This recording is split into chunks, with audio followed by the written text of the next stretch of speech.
Fiji.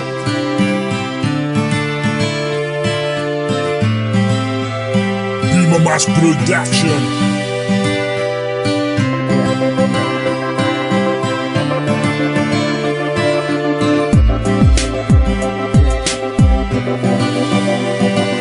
Isan'andro lavy zao ianao milaza tsy tamana, milaza fefaleo ianao ka ifindra-tanàna. Ny tsy afaka ao am-bava de hoe za tsy mikarama, ka leonao mitadiava de bandy mikarama. De lasa ianao nandeha any an-tany lavitany, tsy nondrarainao ana de latsaka tomany. Nefa zao nitadio sao any anenanao, le vavanao milaza hoe tsy mila tsotro zao. De velomakia mahitany tsara, sanatria za raha anozona fa mahitany anjara. Ka leotsika misara karaha zay ny sitrakao, satria ianao milaza hoe ianao tsy maintsy andao. Só vou ter fanao, cadê mapamangue? Cadê mapamangue?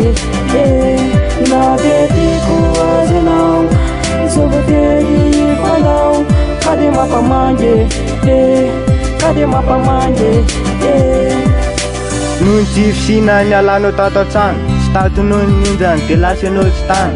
Tapitsany telo tsisy toy ny hafanana, ka lasa nangatsika voanilozanao ny tanàna. Ary zay no hitanao mpametindao fa tsy maninona, efa maro rena atao zakolotsy anenina. Omeko anao ny tsodrano, mahitany tsara, nefa tia mitsaro, lalanao malama. Anananao ny tare, anananao ny biky, mandry anao sy tare, fa mety mora vita. Taty sisanao petaka, velome anao risipa, fandray androany mbola ho tsaronao fiziky.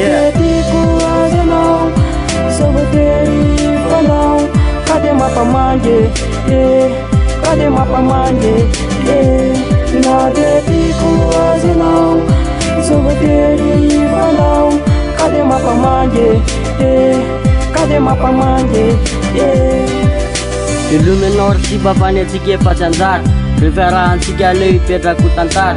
Zavaka etoy fefa tapaka le tady, ka loloza andeha any akafaray no tady. Sodrano ny apetraka fa za tsy antsotody, farany aminao sanatria zany hitan'olo. Naikeko anao fa tsara mbola misy koly lavatra, ka velome anao zay angamba alony ny avatra. Ala nefa hitako io ka tsy afaka iverenana, ro zavatra natao tsy ho asiko fanenenana. Fitisika ilalao ka tsy ataoko vazivazy, aleo angamby sara ka de samy maka ho azy. Só vou ter fanao, cadê mapamangue? Cadê mapamangue? Na dedico hoje não, só vou ter fanao, cadê mapamangue? Cadê mapamangue?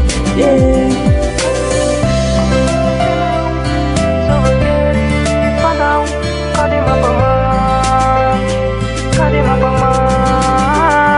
Na dedico hoje não, só vou ter fanao, cadê mapamangue?